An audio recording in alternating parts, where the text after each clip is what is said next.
தெரியும் சார். அவங்க 10 நாளுக்கு முன்னாடி ஏர்போர்ட்ல இருந்து வெளியே வந்தவங்க வந்து ஏன் டாக்ஸில தான் ஏறினாங்க சார். அவங்க வரும்போது என்ன டைம் இருக்கும்? ஒரு 11 மணி இருக்கும் சார். என்ன லாங்குவேஜ் யூஸ் பண்ணாங்க? தமிழ்ல தான் பேசிட்டு வந்தாங்க. ஆனா அவங்க டாக்ஸில ஏறும்போது இந்த சாரியில தான் இருந்தாங்க. வேளச்சேரியில இருக்கிற சுப்ரியா அவென்யூக்கு போகணும்னு சொன்னாங்க. என்னன்னு தெரியல, நடுவுல போன் வரவும் அவங்க ஈசிஆர் ரோட்ல வெட்டுவாங்கனி கார்னர்ல இறக்கி விட்டா போதும்னு சொல்லிட்டாங்க. நான் இறக்கி விட்டு போயிட்டேன் சார். அவங்க வரும்போது செல்போன்ல பேசுறாங்கன்னு சொன்னீங்களே, என்ன பேசுனாங்கன்னு கேட்டீங்களா? இல்ல சார், அவங்க வரும்போது ரொம்ப லோ வாய்ஸ்ல பேசிட்டு வந்தாங்க, அதனால கேட்கல சார். உங்க வண்டியில எத்தனையோ பேசஞ்சர்ஸ் வராங்க போறாங்க, எப்படி இவங்கள மட்டும் கரெக்டா ஞாபகம் வச்சிருக்கீங்க? இந்த பொண்ணோட முகம் என் தங்கச்சி முகசாயில இருந்ததுனால டக்குனு மனசுல பதிஞ்சிருச்சு சார். அதான் பேப்பர்ல பார்த்துட்டு நியூஸ் கொடுத்தேன். இவங்க டாக்ஸில ஏறும்போது லக்கேஜ் ஏதாவது வச்சிருந்தாங்களா? இல்ல சார், கையில ஒரே ஒரு ஹேண்ட்பேக் மட்டும் தான் இருந்தது. ஓகே, உங்க கான்டாக்ட் நம்பர் கொடுத்துட்டு போங்க. ஓகே சார், நான் வரேன் சார். சார், ராத்திரி 11 மணிக்கு அரைவேல் ஆகிற ஃபிளைட்னா மும்பை ஃபிளைட் தான் நினைக்கிறேன். சோ இந்த பொண்ணு மும்பையை சேர்ந்தவள தான் இருக்கணும். இமிடியேட்டா நான் ஆக்ஷன் எடுக்கிறேன். ஏதாவது டெவலப்மெண்ட்னா உங்களுக்கு உடனே இன்ஃபார்ம் பண்றேன் சார்.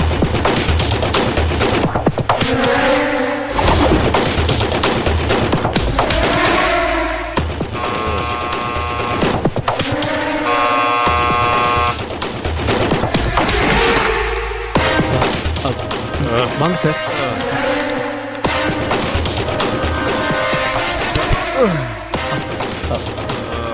சார், என்னதானா? ஆபீஸ்க்கு போலையா சார்? இல்ல போல. இன்னைக்கு ஏதோ முக்கியமான மீட்டிங் இருக்கு, வெளியில இருந்து ஆட்கள்லாம் வராங்கன்னு சொன்னீங்க.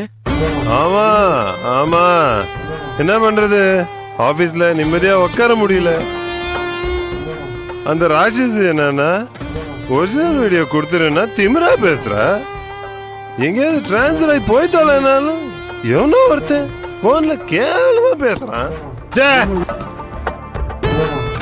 நீ என்னடா அந்த பொண்ணோட ஃபேமிலி சாதாரண ஃபேமிலி, அவ பேக் டிராப் எதுவும் பேடாவே இல்லைன்னு சர்டிபிகேட் கொடுக்குற. அவளை தூக்கிலான்னு பார்த்தா என் சம்பந்தப்பட்ட வீடியோவோட ஒரிஜினல் அவகிட்ட மாட்டிக்கிட்டு இருக்கு தானா. என்ன பண்றதுனே புரியலையே சார். பேசாம இன்டர் ஃபேமிலி மொத்தத்தையும் தூக்கிட்டு வந்து கொளுத்தி விட்டுருவோன்னு சொல்லி மிரட்டுவோமா? அப்போ ஒரிஜினல் வச்சிருக்கிறவனை காட்டி கொடுத்தானே ஆகணும்.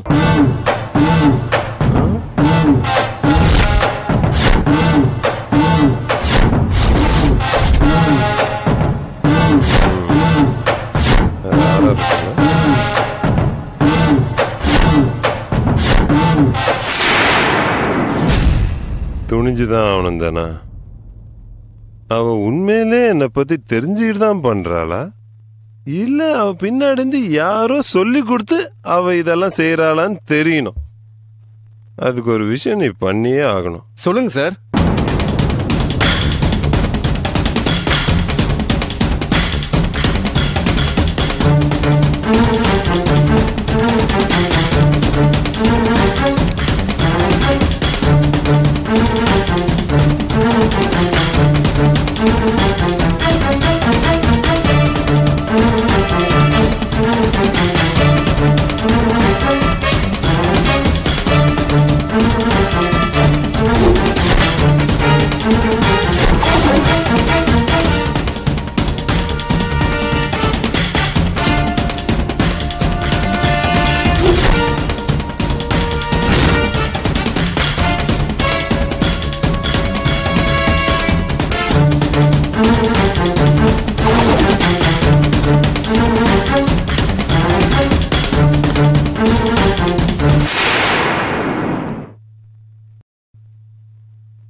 Good morning sir. Good morning. ஏதாவது டெவலப்மெண்ட் தெரிஞ்சதா வர்கீஸ்? சார், அந்த டாக்ஸி டிரைவர் கிஷோர் சொன்னதை வச்சு நாம ஆபீசர்ஸ் அனுப்பி ஏர்போர்ட்ல மும்பை ஃபிளைட்ல அன்னைக்கு ராத்திரி வந்த பேசஞ்சர்ஸோட லிஸ்ட நான் வெரிஃபிகேஷன் பண்ணேன் சார். அன்னைக்கு மொத்தம் 127 பேர் டிராவல் பண்ணிருக்காங்க சார். அதுல 33 பேர் பெண்கள். அந்த 33 பேர்ல 21 பேர் வெளிநாட்டு பெண்கள்.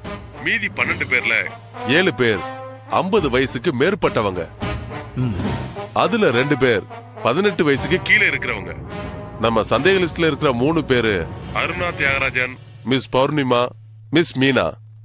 சீதா தேவின்னு யாரும் இல்லையா? மிஸ் பௌர்ணிமாவை தான் இப்போ நாம சீதா தேவின்னு நினைச்சிட்டு இருக்கோமோன்னு தோணுது சார். ஏன் அப்படி சொல்றீங்க? அருணா தியாகராஜன், மீனா 2 பேரும் அவங்க கொடுத்த கான்டாக்ட் நம்பர்ல கிடைச்சிட்டாங்க சார். ஆனா பௌர்ணிமா செல்லு மட்டும்தான் cannot be connectedனு வருது. அத வச்சு யூகிச்சு சொல்றேன் சார். அந்த பௌர்ணிமா செல்லுல கடைசியா யாருக்கிட்ட பேசினாங்கிற விஷயம் கிடைச்சிருச்சுன்னா ஓரளவுக்கு கிளியர் பிக்சர் கிடைக்கும் சார். Very good Varghese. இனி அந்த பொண்ணால 4 உயிர்கள் காப்பாற்றப்படுறதுக்காக நாம நடத்துற பிரயத்தனம் உபயோகமா முடியணும்னு நமக்கு மேல இருக்கிற சக்தியை வேண்டறதை தவிர நமக்கு வேற வழியே இல்ல.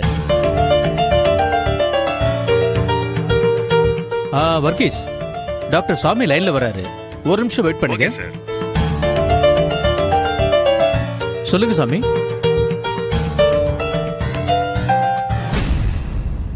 வாட்? சரி, நான் இப்பவே புறப்படுறேன்.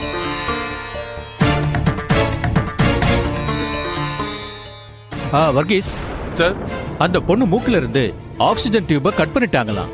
ஓ my god. She is dead now. Sir, நான் உடனே ஹாஸ்பிட்டலுக்கு வரேன் சார். ஓகே வர்கீஸ், நானும் வரேன். Yes sir.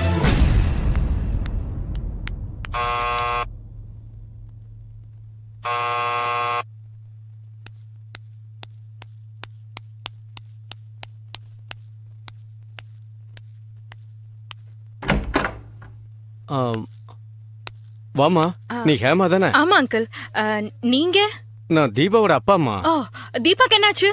ஒரே வாமிட்மா, உடம்பு சரியில்லை, மேல இருக்கா, போய் பாரு. நான் okay, டேப்லெட்ஸ் uncle. வாங்கிட்டு வரேம்மா.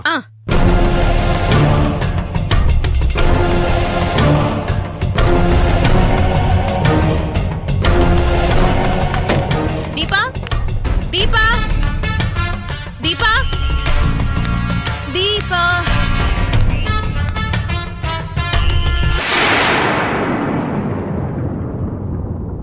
தீபா, எங்க காணோம்? சார், கூட படிக்கிற பொண்ணு லீவுன்னு தெரிஞ்ச உடனேயே அவளுக்கு உடம்பு சரியில்லைங்கிற மாதிரி ஒரு பொய்ய சொல்லி அந்த ஹேமாவை நம்ம இடத்துக்கு வர சொல்லிட்டேன். இனிமே நீங்க தைரியமா உங்க விஷயத்தை தொடங்கலாம்.